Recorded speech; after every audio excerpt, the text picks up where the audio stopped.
Yeah C మనము cycle test 3కి సంబంధించిన వర్క్షీట్ చూసుకున్నట్లయితే 3 మార్క్స్ క్వశ్చన్స్లో మనకి దాదాపు ఒక 10 క్వశ్చన్స్ దాకా ఉన్నాయి, 10-12 క్వశ్చన్స్ దాకా ఉన్నాయి. అందులో మనకి ఫస్ట్ క్వశ్చన్ చూసుకున్నట్లయితే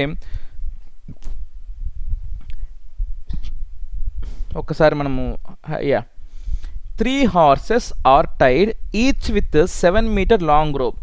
సి మ్యాథ్స్లో మనకి చాలా ఇంపార్టెంట్ విషయం, అంటే మీరు 10th క్లాస్ తర్వాత మ్యాథ్స్ ఫీల్డ్లో మీరు షైన్ అవ్వాలనుకున్నప్పుడు మీకు ఏంటంటే చాలా ఇంపార్టెంట్ క్వశ్చన్ అర్థం చేసుకోవడం, దాన్ని మనము విజువలైజేషన్ చాలా important. 3 horses are tied each with 7 meter long rope are 3 corners of a triangular field having sides 20 meters, 34 meters and 42 meters. మనకి ఏంటంటే క్వశ్చన్ చదివిన వెంటనే మనం విజువలైజేషన్ చేసుకోవాలి. చాలా ఇంపార్టెంట్, విజువలైజేషన్ చాలా ఇంపార్టెంట్. మనకి ఏంటంటే ఒక ట్రయాంగిల్ ఉంది, ఆ ట్రయాంగిల్ సైడ్స్ ఇచ్చేసాడు. ఒకటేమో 20 మీటర్స్ అంట, ఇంకోటేమో 34 మీటర్స్ అంట, ఇంకోటేమో 42 మీటర్స్ అంట. అయితే ఆ ట్రయాంగిల్ 3 కార్నర్స్ దగ్గర మనకి 7 మీటర్స్ లాంగ్ రోప్ ఉన్న తాడుతో మనకి ఒక హార్స్ని టై చేశాడు. అట్లా 3 కార్నర్స్ దగ్గర మనకి 3 హార్స్ టై చేశాడు. Okay, so we have to find the area of the plot that can be grazed by the horses. So ఒకసారి నేను డయాగ్రామ్ మీకు చూపిస్తాను చూడండి.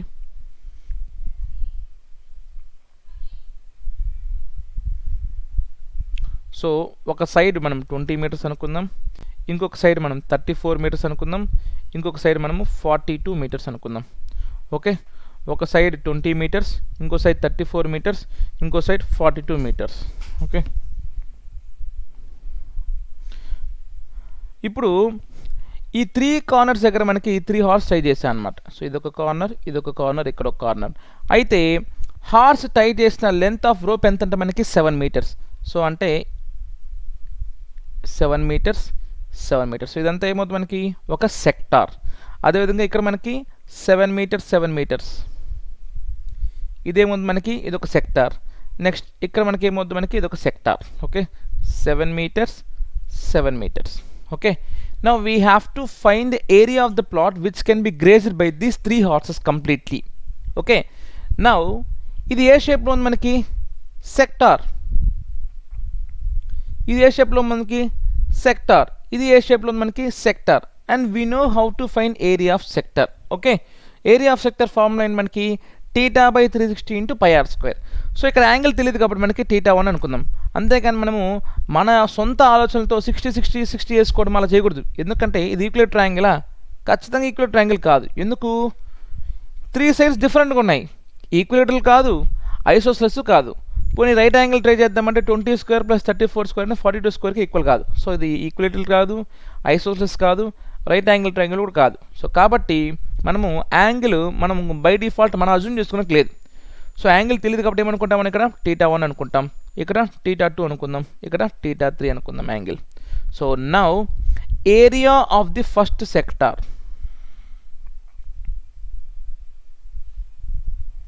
ఏమవుతుంది మనకి θ1/360 × πr². ఓకే, అయితే మనకి 7 మీటర్స్ లెంత్ ఆఫ్ రోప్ ఉంటే అదే కదా రేడియస్ అవుతుంది. ఇప్పుడు ఇక్కడ ఒక పాయింట్ ఉందండి, ఇక్కడ ఒక గుర్రం ఉంది. ఓకే, సారీ గుర్రం అంటే ఎలుగుబంటి వస్తుంది.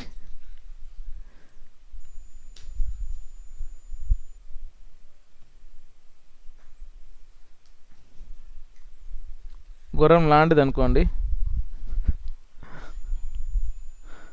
సో దీన్ని మనము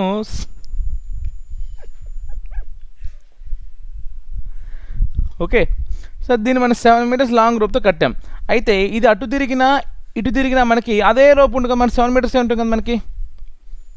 అర్థమైంది నా పాయింట్?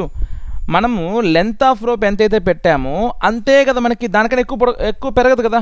ఇక్కడ పోయినా ఆ గుర్రంకి 7 మీటర్స్ ఉంటుంది, ఇటు పోయినా మనకి 7 మీటర్స్ ఉంటుంది, ఇటు పోయినా మనకి 7 మీటర్స్ ఉంటుంది. కాబట్టి that will be the radius of the sector. So ఇది మనకి గుర్రం తిరిగే ఏరియా.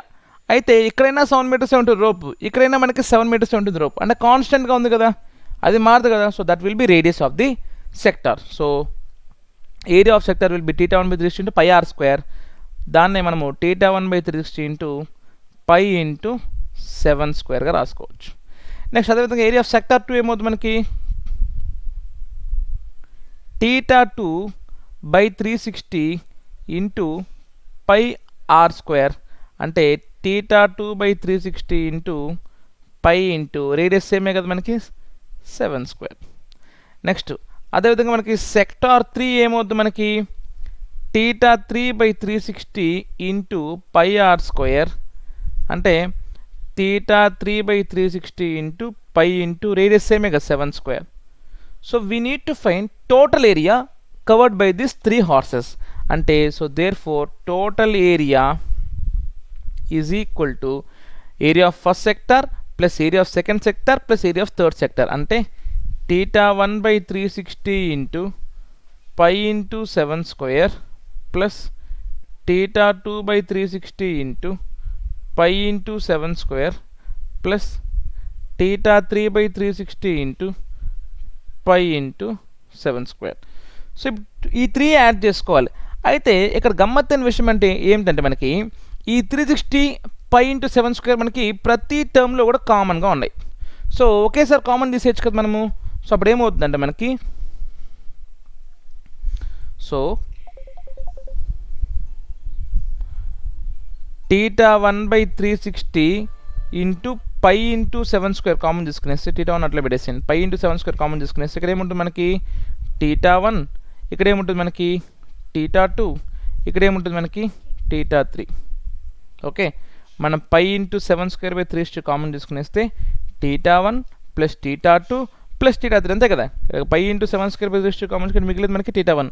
ఇక్కడ pi into 7 square by 3 common చేసి ఇక్కడ మిగిలేదు మనకి theta 2, ఇక్కడ మిగిలేదు మనకి theta 3. So there for it would be pi into 7 square by 360 into theta 1 plus theta 2 plus theta 3.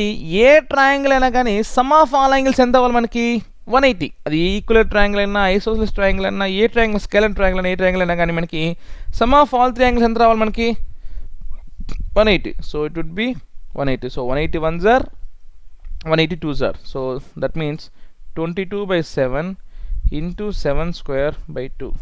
2 1s are 2 11s are 7 square cancel. So 11 7s are will be 77 meter square is the total area grazed by the field. అర్థమైంది లేదు. if he asks to find what is the total area ungrazed by the horses అంటే మనకి grazing అయితే ఇది, ఏదైతే మనకి మిగిలిన area ఎలా కనుక్కోవాలంటే మనము టోటల్ ఏరియా ఆఫ్ ట్రయాంగిల్లో నుంచి సపరేట్ చేస్తాం. అర్థమవుతుందా మనకి ఏంటంటే ఫర్ ఎగ్జాంపుల్ నాకు ఈ ఏరియా కనుక్కోమని అనుకోండి. ఈ ఎంటీ ఏరియా కనుక్కోవాలంటే నాకు టోటల్ ట్రయాంగిల్ ఏరియాలో నుంచి ఈ సెక్టార్స్ ఏరియా సపరేట్ చేస్తే అప్పుడు ఏరియా వచ్చేస్తుంది నాకు ఎంటీ ఏరియా, అవునా కదా, అది అన్గ్రేజ్డ్ ఫీల్డే కదా. అయితే టోటల్ ఏరియా ఎలా కనుక్కుంటాం, 3 సైడ్స్ ఇచ్చేసాడు, ఎలా కనుక్కోవచ్చు, we can find total area by using Heron's formula. ఎందుకు మనకి A value B value C value ఇచ్చేసారు కాబట్టి root of S into S minus A into S minus B into S minus C. S కనుక్కోవచ్చు కదా, semi perimeter A plus B plus C by 2 వేస్తే Heron's formula use చేస్తే మనకి total area వస్తుంది. ఆ total area నుంచి ఇప్పుడు వచ్చి మనకు 77 సబ్ట్రాక్ట్ చేస్తే అప్పుడు ఏరియా ఆఫ్ ది అన్గ్రేజ్డ్ ఫీల్డ్ వస్తుంది అనమాట. Right. So this is how will find area of this question, I mean area of this problem. Okay.